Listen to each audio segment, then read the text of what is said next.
New, bagong ano rin to guys, bagong breeder to.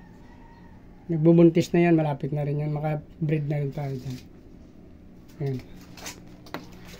So, dito lang guys, kung natapos nyo yung video na to, please like, follow, subscribe guys.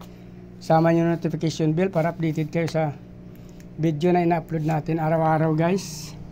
Tsaka pag-follow nyo na rin yung Facebook page ko guys, Chris Molino. YouTube channel, Chris TV. Maraming salamat guys, mabuhay kayo hanggang gusto nyo. Bye-bye. Good morning.